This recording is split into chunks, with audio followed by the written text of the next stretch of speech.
manages their federal risk strategy and compliance practice, and he's here today to talk about managing risk in a coalition environment. Mr. Buckley. Thank you very much. Well, welcome everybody. Good afternoon. I think what I intend to do this afternoon is engage in a conversation with you and actually get you to engage in a conversation at your table, at least to try and work on a few problem sets together in a coalition, whether you're all from the same company or same country, but just pretend you're in a coalition environment trying to deal with some of the questions I'm going to pose. How many of you have worked with, have engaged in risk management formally as part of your business processes at work? And how about in an international exchange, working on specific risk management issues? Okay, just a couple. And how many of you don't think you've ever engaged in risk management before at all? Okay, well, you have. So let's just talk about what is risk and what is risk management. I've been asked to basically give a primer on risk management to you all so we can at least start the conversation. And several of the coalition interoperability framework conversations that have been going on in the breakouts, risk always comes up. And so I want to make sure that we're all got a common operating level when we're talking about risk. What is risk? But if you think about in our daily lives, we deal with risk every moment. We make judgments and make decisions, you know, trying to keep ourselves safe, trying to keep our loved ones safe, trying to make sure that our assets are protected from theft or whatever the case might be. That's risk management. And when in the context of government and operating between in a coalition environment, it gets extraordinarily complex the more people and more entities that you've got to deal with and have to actually collaborate around the risk question. So today what I hope to do is cover some of the things that I just mentioned, but we're going to cover the basics. What is risk? How do I work through risk? How do I understand risk in the different contexts of mission? Or we can use our personal lives as in your conversations at your table. We'll talk about risk management writ large. We're going to cover a couple things from a governance standpoint, the things that guide us the way we approach risk, at least in the United States. We're going to talk about some statutes very briefly, just so you get the context, some directive out of OMB, and then in the military context, Chairman Joint Chiefs of Staff guidance to all the joint forces, which should be driving, at least from an American standpoint, the way you engage with your coalition partners. And for our coalition partners who are in the room, thank you very much for joining us. I'm hoping that you can shed some light on the way that you approach risk in your own governments, your own organizations. And then tomorrow morning, I hope you all show up at 8 o'clock for actually a panel with the coalition members, several that were here today, to talk at our conference, to talk about managing risk and trust in a coalition environment. So let's just get started real quick. And we do have a sort of an exercise that we can talk through. So again, just setting the table. The first thing you've got to do, whether you're, again, in your own mind, whether you're talking about your home or the office, in order to engage in risk management, you first have to figure out what the goal is. What are you trying to protect? What are the assets? So quickly at your tables, you don't have to yell them out, quickly at your tables, just have a brief conversation about some of the assets that you think you protect or are charged to protect every day. Take 2 minutes at your table. Assets that you protect every day.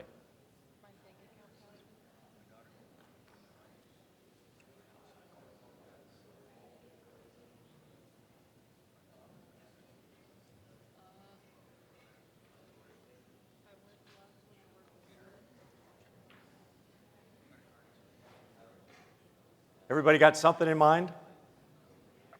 In a work context, from a mission standpoint, and so whether you're a contractor or whether you're active duty in the service, but to get things done, what are some of the things that are essential to make sure that you get your job done?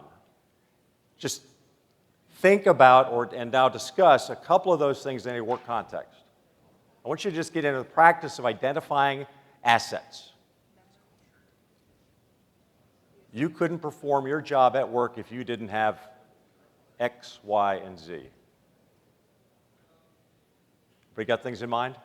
So the first thing we do when we approach risk management is we identify the assets and then we score the assets, because you cannot protect everything.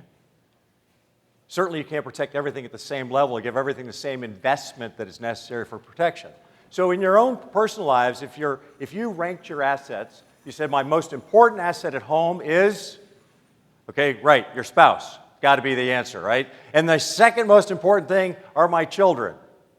Can you actually put and by the way, I'm not saying that's mine, I'm just saying that in your mind, if you can't prioritize what you are trying to protect, what is essential for your well-being or essential in your relationships, if you can't identify them, you're in big trouble. But if you can't prioritize them, you must score them. You must assign a value to this analysis of your assets. This is called a crown jewel assessment. When you identify those things that are must-have, must-do, must-accomplish in a warfighting environment, or if you want to talk about humanitarian assistance, disaster response, what are the things that you've got to have as a unilaterally to respond to those things that if you don't have, you will not be able to accomplish your mission? And then prioritizing those assets, doing that crown jewel assessment is essential in risk management. Everybody got it? Not going to beat that dead horse, okay? So once you identify the asset, every asset has to have an owner.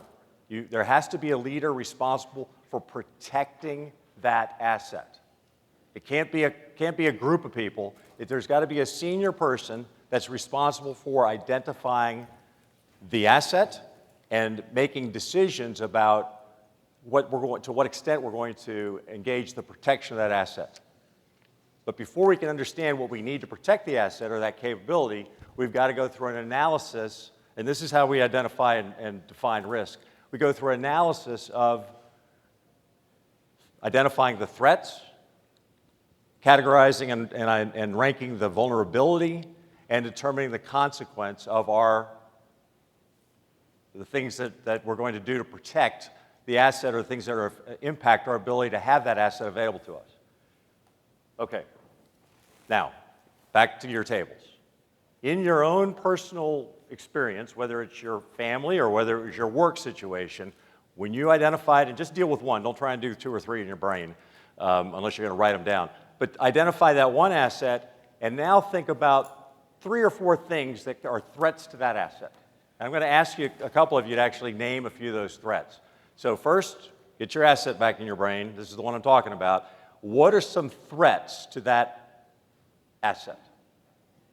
Talk amongst yourselves, get it in your brain, because then I'm going to ask you to, as I said, a couple folks at the table to talk about those threats.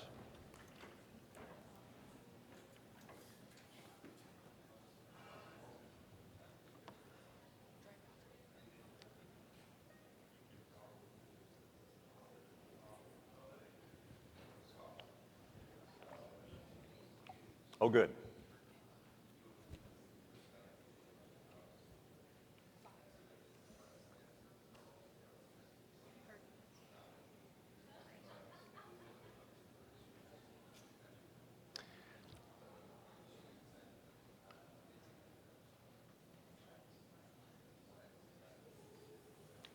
All right, who would like to volunteer an asset and identify a couple threats to that asset, just for the classroom here? Yes, sir. Okay, so your asset, and this is going to be information. So we don't need to be more specific about it, but maybe you should be. Where does that asset reside? Are you talking about gigabytes, terabytes, petabytes of information? You're just talking a single classified document? Well, I want you to pick. This is why it's important to be specific as you can in identifying the asset, because if it's all information everywhere, you can't protect it all at the same level. And as a matter of fact, all the different classes of that information, whether it's classified information or banking information, if you spread it out, if you cannot identify the specific class of the information, you will not be able to identify the different threats to that information, or certainly categorize everything in a big ball as the same level of vulnerability or consequence if something happens to it. So, give me something else on the information. A specific document that contains information. Can we say it's at least classified? All right, so we're dealing with a secret. What are the threats to that information? An insider threat. What's the insider going to do with it? Take it? Well, because that's why when you're talking about, okay, so now I've got an asset, classified information that is vulnerable, if it's sitting right here, it's vulnerable to different threats. The first threat he identified was an insider. Well, what about the insider? Is the insider going to manipulate the information? Is the insider going to steal the information? Is the insider going to do something else with it? And then once they steal it, now we're talking about consequence. Now it's missing. I don't have it anymore. That's bad. It's bad because I need that information to do my job because it was an asset. It's just been taken away from me. So the consequence of the data being taken, in this case, I've got to now articulate what is the consequence of me not having that information anymore. Another copy does not exist, it's gone. So if it was essential, if it was my number one asset, and now that asset is gone, that information is gone, there's a consequence. I can no longer perform, just for the sake of this argument, I can no longer perform my mission because I don't have the information. I'm dead in the water potentially because I don't even know where to go get the information again. So again, threat, insider, specifically theft. Consequence, I don't have it. Now let's say the insider does something else with the information, gives it to an adversary, publishes it on WikiLeaks. The consequence in both of those situations is also going to change, or be different. So when you're dealing with risk management, you've got to really think through all the different components of risk before you can even think about, now that I understand that potential risk, what am I going to do about it to mitigate it? But let's not go there yet.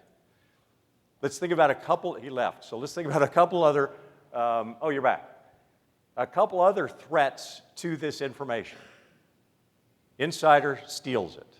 Insider leaks it.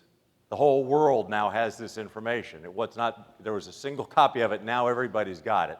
That may really not only adversely affect my ability to do my mission, there may be ripple down and effect across multiple organizations.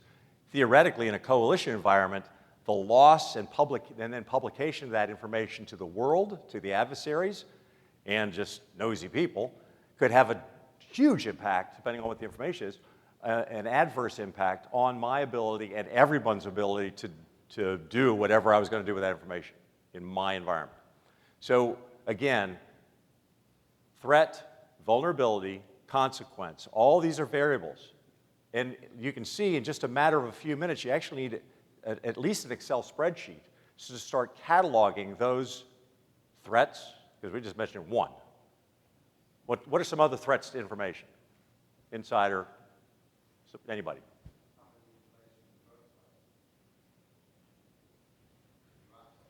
Yep. Yep. Okay. Other threats? Say it again? External threats. Internal, external, somebody taking it, somebody misusing it, a saboteur could come in and change it, alter it. I don't even know that my data has been altered, and now I'm making decisions based on bad information. So you can see the way that just in this one little example, how dynamic risk can be, and how dynamic, if you don't think through those threats, how woefully unprepared you will be if you don't mitigate this risk. So let's talk about risk mitigation real quick.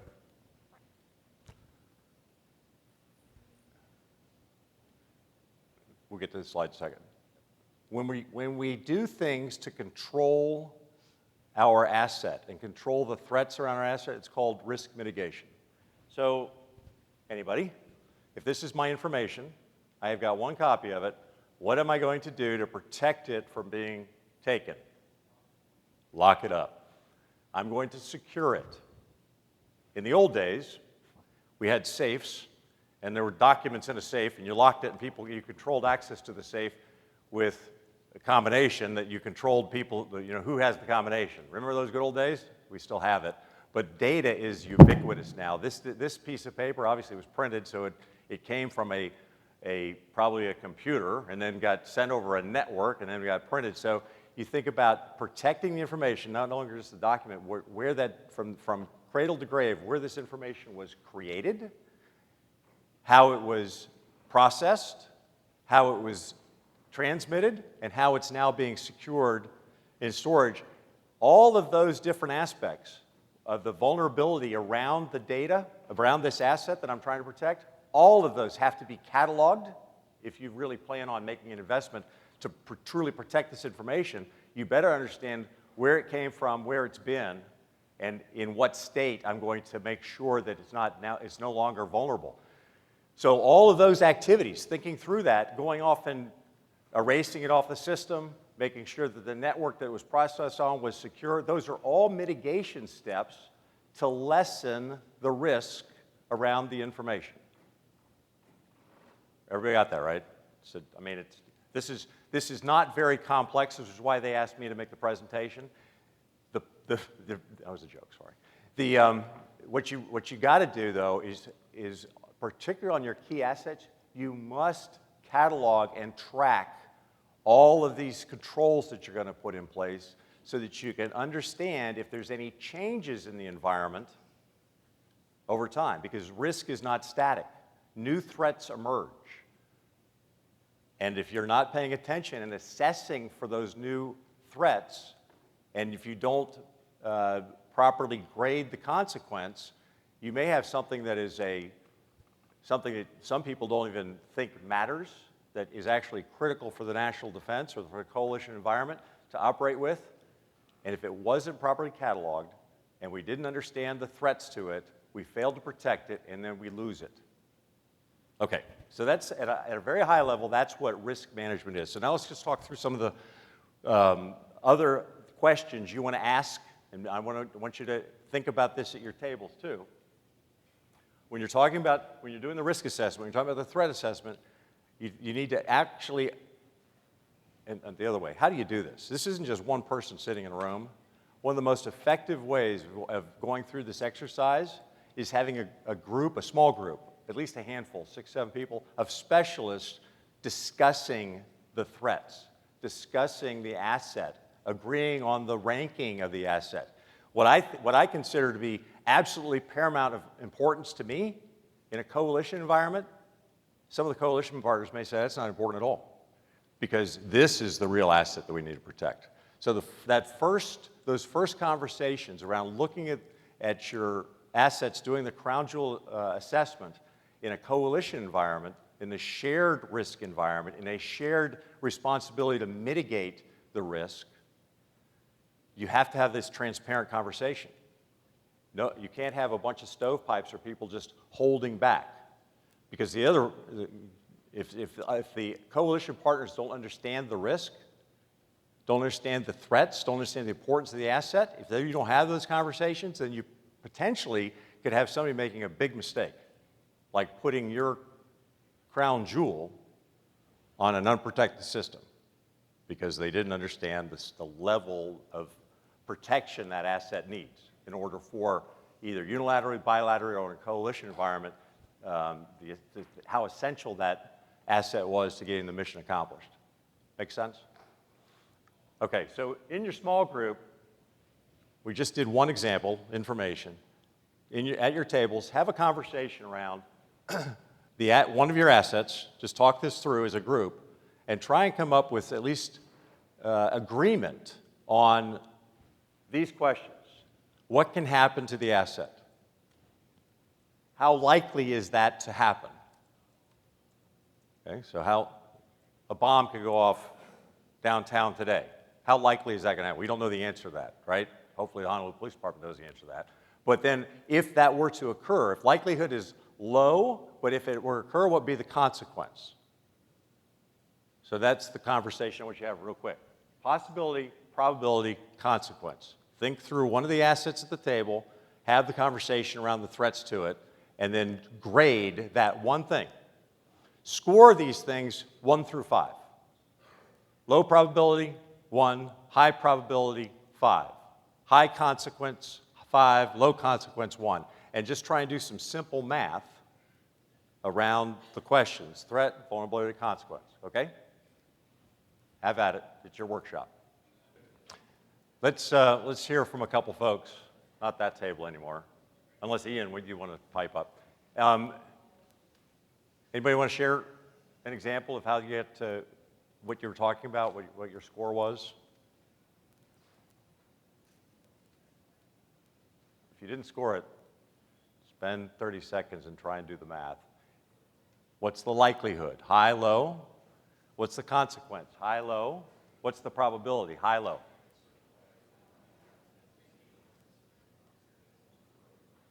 Around this one threat to this one asset.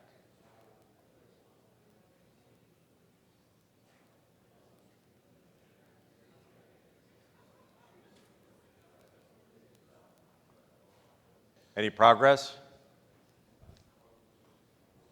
You guys have anything you want to share here? Oh. It's okay. Just an example.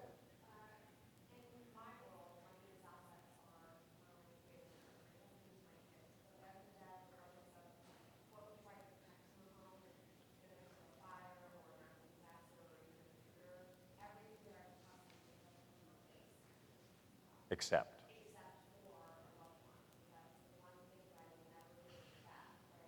Okay.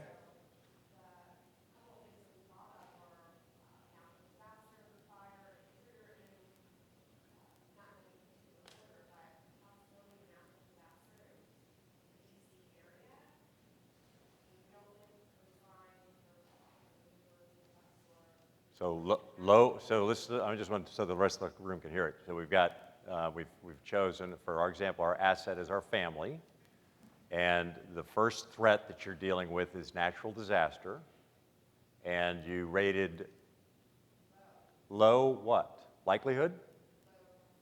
Low, no possibility or likelihood. But if your house was hit by a tornado and your family was inside, consequence? High, right? Low probability, high consequence. That's the math that's going on here. Likelihood, impact, okay. Now, when we're talking about how vulnerable the asset is, we talked about that information a few minutes ago, because vulnerability is also a score. When you're talking about the vulnerability, in this case, the family's vulnerability, standing outside, well, there's no home. They're all standing there on a lot, all by themselves. So we've got hardly any mitigation available to the family on a natural disaster. Now we can start mitigating or controlling against that low probability but high consequence event by doing what? How do I protect them? I put them in a shelter. Okay, so now you can start grading the extent of the shelter. It's a pup tent from REI. Not very good mitigation against a natural disaster. We'll just say tornado instead of, okay? So now what do? How do I decrease that score, that consequence score? The consequence is always going to say, it's going to stay the same. If something happens bad to the family, it's bad. How do I get the vulnerability, which is high, they're standing out in the field, lowered? By mitigating the vulnerability to the family, by putting them in a shelter. And so you then can sit there and look at, okay, I've got $10,000, how am I going to invest that resource to protect that family with $10,000? And then you can go through all the different components of mitigating that risk. And you're documenting these in your spreadsheet. Because this is how, in the real world situation, this is how you make decisions. I got $10,000, I'm resource limited. Just like you are in all of your military organizations, just like you are in all of your corporations, you can't do everything all the time to mitigate every risk to the same level. And if you treat everything the same, you'll get nothing done and nothing gets protected. That's the whole point of risk management.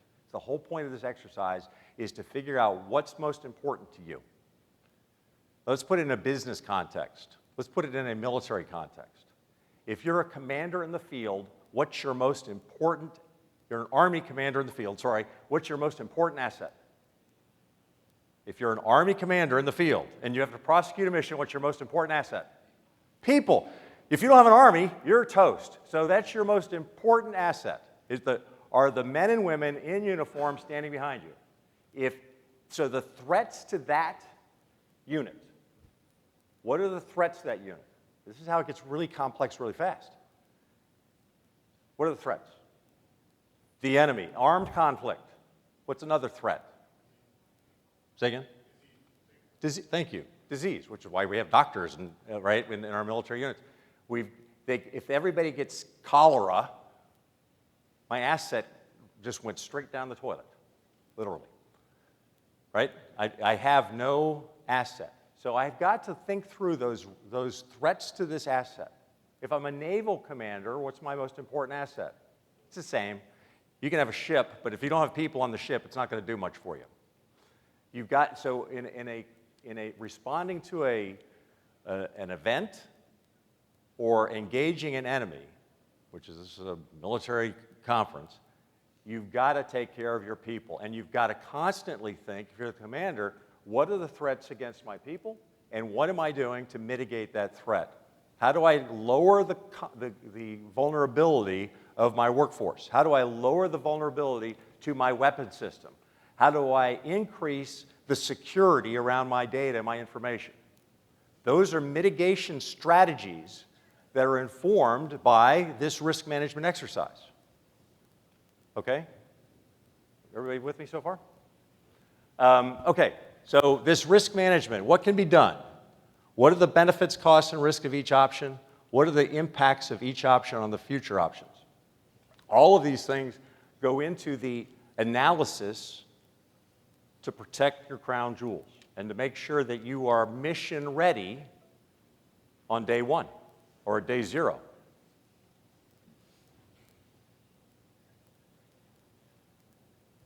Okay, I told you there are a few resources for you. For U.S. folks, but they're available for everybody. In 2016, the Office of Management Budget put out a mandate for all federal agencies. Every federal manager must implement federal enterprise risk management across the federal government. It's in statute. OMB put it out in their A123 regulation. And there is a playbook, a handbook for the federal government around enterprise risk management that tells every federal manager what to do, how to implement it, and how to report implementation back into the White House. That's the standard.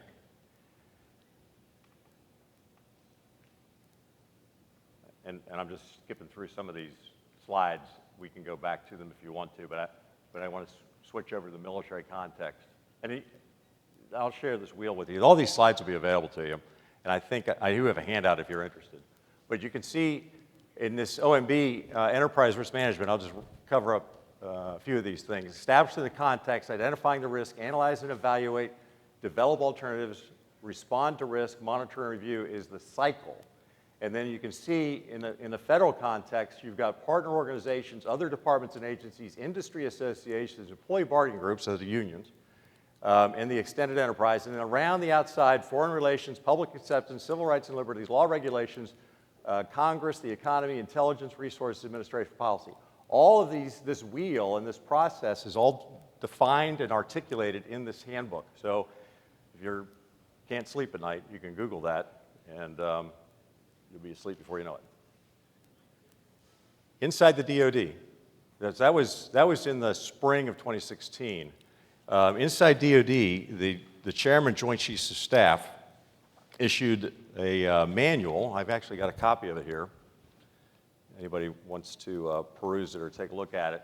In October of 2016, that issued guidance across the DoD and certainly through all the joint staffs and COCOMs on how to do joint risk analysis. So this, if I was operating in a coalition environment and I was an American, I would certainly use this handbook to at least guide the process that I was going to follow, not only internally in my own unit, but place it on the table in your conversation with your coalition partners, because this is a process. It uses a common lexicon in the military, and if you can all get on the same page, at least defining the words that you're going to be using, it's at least a good starting point. Now, I want to pause here, and we're going to have a question tomorrow when we talk with the coalition partners, but several of the coalition partners here in the room. So I don't mean to put you on the spot, Ian or Patrick or Mike. If you've in your countries, are you aware of similar doctrine that informs risk? I know the Australians do. The Australians are big on risk management. But are you aware of similar doctrine in your military that defines how commanders are supposed to engage in enterprise risk management or identifying and managing risk? Yeah, okay. Ian, you got it? Thanks, Paul. Ian, where's Mike? Oh, yep. So that's good. If you're talking about coalition, they've got their own standards, and I presume, because I shouldn't make the presumption. Let me ask another question. Is your doctrine and your approach similar to what I just laid out? Close?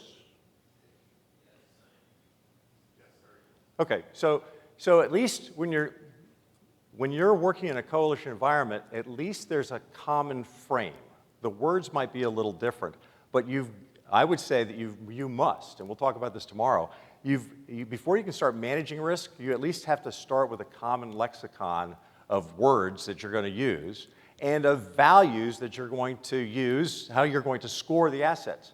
In a coalition environment, I already mentioned this once, in a coalition environment, what I consider to be, if I'm the United States, what I consider to be my most important three assets, my top three assets for performing a military mission in a coalition environment, because this all changes and evolves, what my top three are may not be the same three assets for my coalition partners. Why? Because they might have a different part of the mission than I do, and they have to execute against that primary mission while I'm executing against my primary mission. But when I put that all on the table, why is it important to identify the assets and share identification of the assets? Because mitigation is incredibly expensive. And if I can mitigate and protect 6 assets with the same mitigation strategy instead of 6 different stovepiped approaches, not only is everybody going to understand the dependencies around pick security, about the way we're going to secure information or secure our people. If everybody has a common framework and can rely on each other to carry the weight to mitigate the threats to those resources, in a coalition environment, we're going to be much stronger. If we're all separately sitting and huddled in our own little camps, identifying risks, making investments for strategy, we're going to waste money, we're going to miss some threats that we didn't even think about, and more importantly, when you're talking about that chain, the links between the countries and the relationships, the mission imperative relationships, if we don't do this together in context, then the chain may not even be connected, or we'll have a weak link that we didn't realize.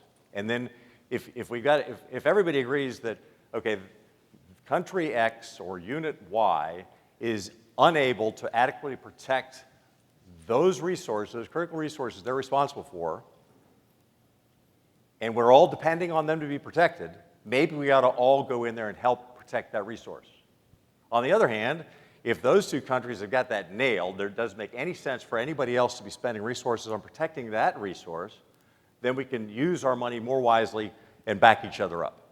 So in a coalition, and it doesn't matter whether you're talking about a military conflict or you and your next door neighbor want to commonly reduce a risk to a threat to your joint neighborhood, and having that conversation around how you're going to do that together, you're sharing and load balancing. We do it all the time. But in the context of coalitions, we can't just have this over the backyard fence conversation. It is essential that we document the assets, the threats, categorize the consequence, understand it, agree upon it, understand the vulnerabilities, and take action to reduce those vulnerabilities so that we can actually prosecute the mission when it comes time to do it. And you can't wait until the balloon goes up to sit down and figure this out.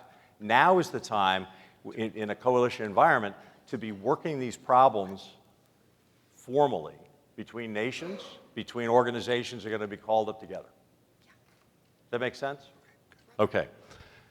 So that's what the philosophy and the approach with the Chairman Joint Chiefs of Staff manual gives to U.S. military organizations. This is just, you don't want to look at this, but I'll show it to you anyway. This is a very complex national risk management slide that's inside the Chairman Joint Chiefs of Staff manual that goes from all the way to the top of U.S. national security strategy and takes all the way down to military units and commands, how all these decisions around employing the force, managing the force, and developing the force, and how you use risk management across all of those different aspects of mission accomplishments and national doctrine. You've got to use risk management throughout the entire process. It's not just down at the operational tactical level, although it certainly needs to be employed there. Managers, strategy officers, and of course, in this case, the Joint Chiefs of Staff have to rely on this being fed up to them. Contingency plans, joint training plans, theater strategies, all of these things. The whole point of having the mission partner environment, or BICES, the whole point to this is risk management. I mean, we're having this conversation about risk management in this small balloon, but the whole process of bringing teams and countries together to be able to fight a common enemy or respond commonly to a disaster is risk mitigation. And if we don't do a good job in executing those responsibilities, then the whole plan for mission partner environment, coalition interoperability, just sort of falls out of the table. If we don't have these conversations and document these requirements, then how are we going to inform the companies on the other side of the building over here that are developing solutions what we need? Instead, you're going to have the technologists divining strategies and solutions and feeding tools back to you that really don't do the job that you need them to do. So by engaging in this constant process of risk management and refreshing the risk management, you'll be better able to inform not only your own units, but the organizations and the companies that you're relying upon to deliver the tools that you need. Okay. This is right out of the book. There's another slide in the OMB, but it is the same thing we just talked about, and we actually exercised. What's the risk? What's the risk to? And that's where we talk about the crown jewel analysis. In the JCS, they talk about, the nation. Okay, well, that's much too big for us to figure out. Interests, strategies, plans, the campaign plan might be your most critical asset, and actually should probably be one of the things that you actually put up in your crown jewel. Without the plan, we don't know what to do, and other people don't know how they fit into it. So what are the threats to the plan itself? What are the threats to all the different components of executing the plan?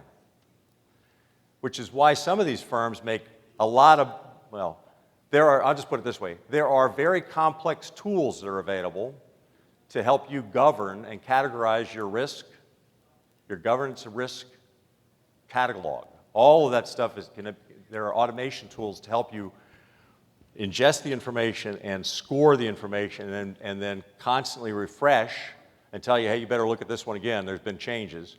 Constantly refresh your approach to mitigation. The assessments, the judgment, and then risk management. I heard one table talk about, and I didn't mention this to you, when you start you start this, the best thing to do is with a clean sheet of paper. Don't presume any mitigation to your threats. Oh, we got that covered. Start with the asset itself that's just sitting on a table, non-protected. Start with the family standing in a field. Because if you jump to, oh, we got that covered, we got 15 controls, I got a whole control manual around that, you're going to presume, this is one of the words, you've all seen this before, one of the worst things you can do is inherit a program, inherit assets, inherit risk controls, because they're all in a nice binder, and these are all the controls we got for this system, and never test to see if the controls actually work.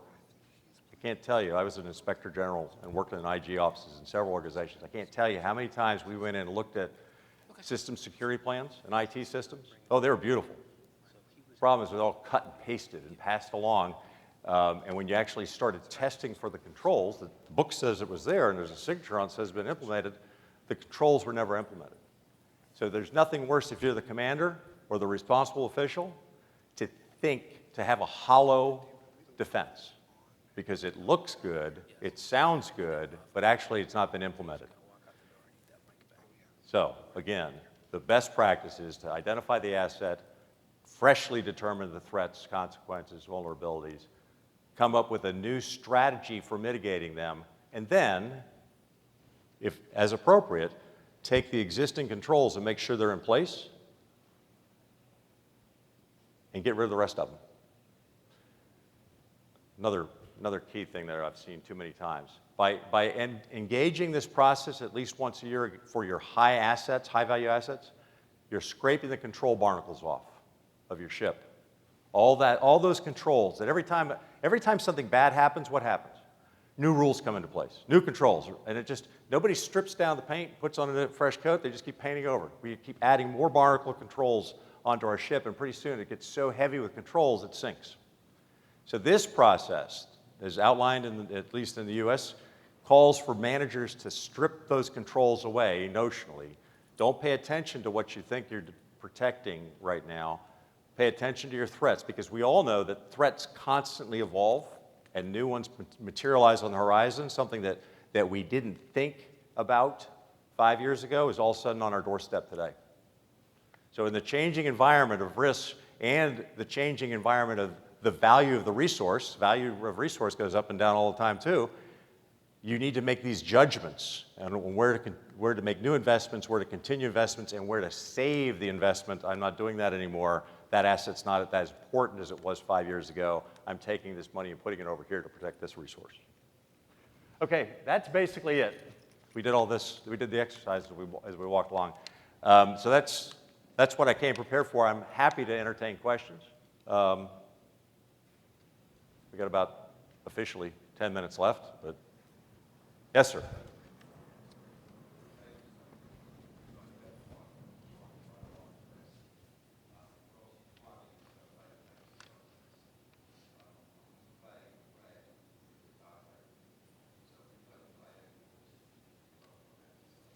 So you always win? So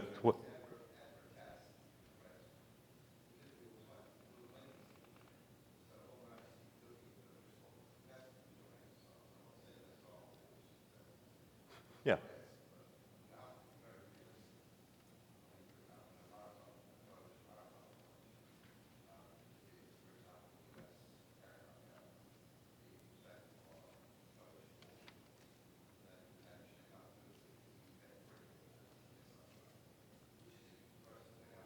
Yeah.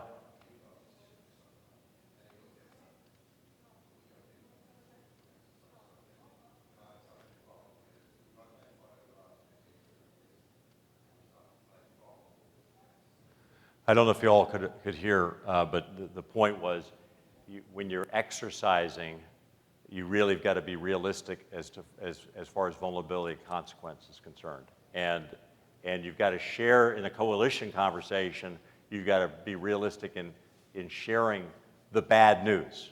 That if that happened today, we would all die. That's bad news. So what are we going to do to better mitigate that threat in that place, in that time? That's a very good point.